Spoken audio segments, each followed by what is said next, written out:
I am Ferdinand Marcos, and I am the President of the Republic of the Philippines. I stand today on behalf of 110 million Filipinos.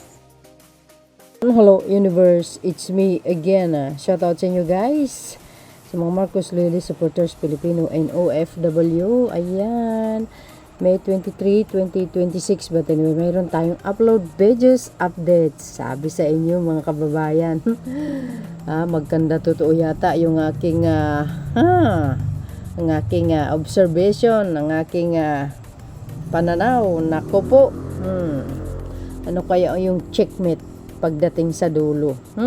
Ma-acquit ba o ma-convict? But anyway, sabi po dito mga kababayan ng NBI, ayan, siyempre, courtesy po ng Inquirer.net. Ngayon mga kababayan, dito natin malalaman na talaga naman ang Panginoon gumagalaw, no? Walang ligtas talaga.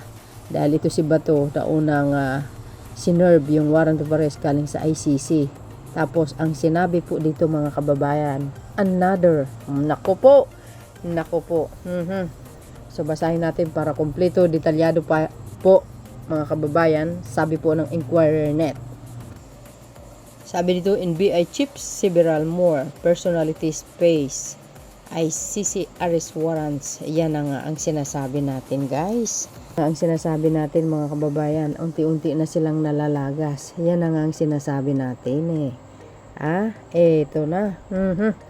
Kaya abangan po natin ito hanggang dulo.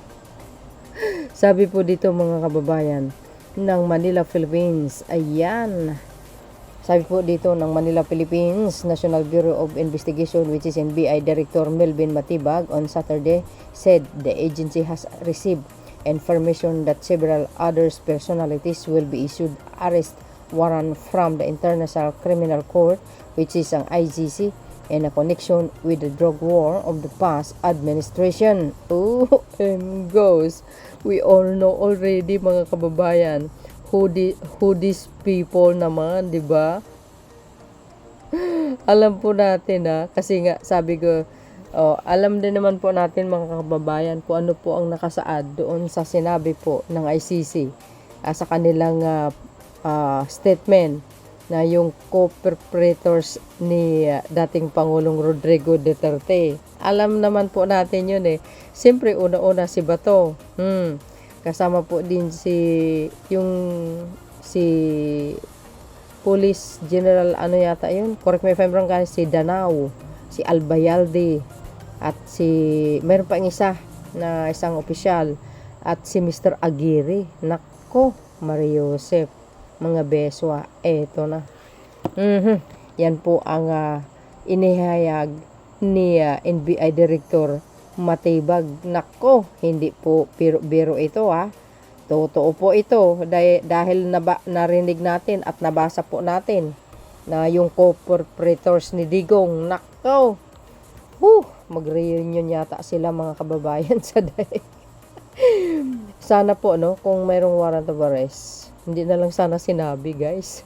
Mamaya makatunog itong ibang co-perpetrators ni Digong tatakas This is what Matibag answered when asked if the NBI would follow the same protocol in effecting the arrest warrant from the ICC against Senator Ronald Bato de la Rosa. Should the ICC issue more arrest warrants against co-perpetrators? Nako! Ayan na. Humanda nang dapat humanda. Ayan. Yan ang sinasabi natin guys. Ang karma kumikilos na talaga. Ay tanong gagawin mo. Pag kinarma ka, talagang kakarmahin ka. Matibag said the NBI follows a protocol in serving the warrants regardless of the personality and the crimes allegedly committed. He noted that the NBI was ready to enforce and serve the arrest warrants should it be issued. Agay! O yan nakatanggap sila ng impormasyon galing dito sa ICC. Nako po, sigurado ito mga kababayan. That's the reason why we don't want to discuss how it come to be, because we don't want to prep the personalities that may be issued the warrant. Matibag said during the Saturday News Forum. Because we understand we have information that there are several that will be issued warrant from the ICC. Oh, matik na to guys.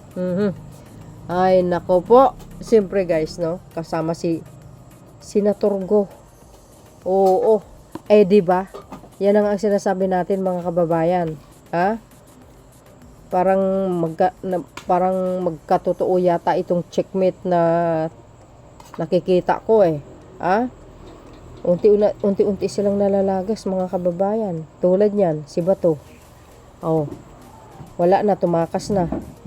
Tapos ito, ASAP, soon as possible. May implement na itong warrant of arrest laban dito sa co-perpetrators na ito. Kasama na si Bongo dyan. Plus, yung mga senador na sangkot pa, mga kababayan, sa flood control. Pag yun sila po nasuspindi, hindi natin alam, no? Ay, wala na. Hindi na makakuha ng malaking botos itong Duterte Black sa final conviction ng impeachment trial laban kay Sara Duterte, mga kababayan. 'Di ba? Plus pa yung isa. Obstruction of justice. Pag napatunayan na siya po isa sa mga nagpatakas kay Bato. Nako po, 'di ba? Hindi lang 'yun, guys. Yung isa pa, si Senator Marcolita, sinampahan ng ombudsman ng bribery at saka plunder dahil nga dito sa pagtanggap ng 75 million ng donasyon ng kampanya. Oh my gosh, ayan na naman po. Wala, pilay na sila talaga. Di ba? Ito po, ayan. Last February 30, the ICC named De La Rosa, Senator Chris Lawrence Bongo, and the other personalities as former President Rodrigo Duterte co-perpetrators in the alleged commission of crimes against humanity for the implementation of the drug war campaign. In the leaser redacted version of the documents containing charges submitted by the Office of the Prosecution, it is stated that at least between November 1, 2011 and 16 March 2019, Duterte and his co-perpetrators shared a common plan or agreement to neutralize alleged criminals in the Philippines, including those perceived or alleged to be associated with the drug use, sale, or production through violation crimes, including the more. Yan. Tuloy. The documents then identified the following as the members of the common plan. Oh my gosh. Una-una, siyempre, De La Rosa, former chief of the Philippine National Police and chief of Davao City Police. Go former personal aid and special assistant, si Bongo yan. Pangatlo, Vicente Danao, ito yun, former chief of Davao City Police and deputy director for operation of the Philippine National Police Criminal Investigation and Detection Group.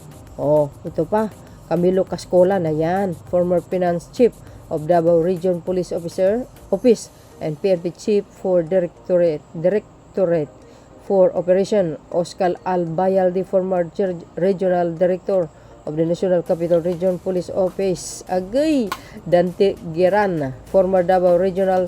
Naku, marami talaga sila. Director for the former National Bureau of Investigation. Naku po, Isidro Lapina, former Davao City Police Chief and Philippines Drug Enforcement Agency and Chief. Vitaliano Aguirre, ayan. Other members of the PNP and high-ranking government official. Paktay kayo ngayon. Ayan guys Last Thursday, Department of Justice said the arrest warrant from ICC may now enforce against the senator, with it instructing the NBI and the PNP to arrest him. This came after the Supreme Court dismissed the petition of De La Rosa for a temporary restraining order to prevent the arrest against him. Last May 11, the ICC publicly confirmed the existence of the arrest warrant against De La Rosa with the ICC Pre-Trial Chamber 1, saying it of De La Rosa for temporary restraining order to prevent the arrest against him. Last May 11, the ICC publicly confirmed the existence of the arrest warrant against De La Rosa with the ICC Pretrial Chamber, saying it found reasonable grounds to believe that De La Rosa was individually responsible for the crimes against humanity of Moro under the Article 7(1)(a) of the Rome Statute, which was committed between July 3, 2016 and the end of the April 2018, during which no less than 32 persons were nakitil. With this matibag, and the agency formed a dedicated team to locate the senator, of which he said has no left the country. Goes. No, ayan mga kababayan, ano po ang kapalagayan nyo? Ayan ang sinasabi natin Pag kumilos talaga ang nasa taas, wala po tayo magagawa. Pag nagkasala ka sa batas, magbabayad ka talaga. Yan ang totoo. Nako, nakakatakot din naman, Kumbaga, sayang lang yung pagkatao mo na nabuhay ka sa mundo, gumawa ka ng ganitong masamang gawain. Ang sarap kaya mabuhay, mga kababayan, na wala kang nilabag na batas at wala kang inapakan na tao, 'di ba? Sana kung naging public servant sila or naging mataas na sila opisyal ng kapulisan nung panahon na 'yon, naging maganda sana ang kanilang leadership. Nang sa ganun, mamuhay sila sana ng tahimik, na hindi sila nasasangkot sa mga ganitong klaseng issue, di ba? Senator Bato de la Rosa, guys, grabe takot nun. Una-una ang yabang niya. Ngayon, nawala ang niya, yung pagkayabang niya. Sa totoo lang, ayan, BI chiefs, several more personalities face ICC arrest warrants. Nabasa po natin kung sino yung mga personalities na yun. Ay nako, dapat mauna ito si Bungo, no? Susunod na yung mga iba. Basta pag mauna si Bungo at saka si Bato, para nang sa ganun mapilay ang majority block ng mga senators sa under the Alan Cayetano. Speaking of Alan Cayetano, and of course, guys, isa na rin si Alan Cayetano, na kumbaga, ang rumors, guys, is mapapalitan siya anytime from now. 'Di ba? Yun ang yun, ibig sabihin, ito si Alan Peter Cayetano, maugong na siya po ay papalitan, patalsikin. Mas maganda po 'yan. 'Di ba? Sana sa madaling panahon mapatalsik siya kaagad. Si Senator Gatchalian ang napabalitang papalit. Well, pag napasa kamay nila ang bagong liderato, matik na po 'yan. Makukunbik yan. Trust me, guys. So yun, mga kababayan, ang aking pinaka-latest updates. Thank you guys for watching. Comment kayo sa comment section. Follow me and like. See you again on my next upload. Bye and baboos. God bless Philippines. There's more, guys. Bye everyone.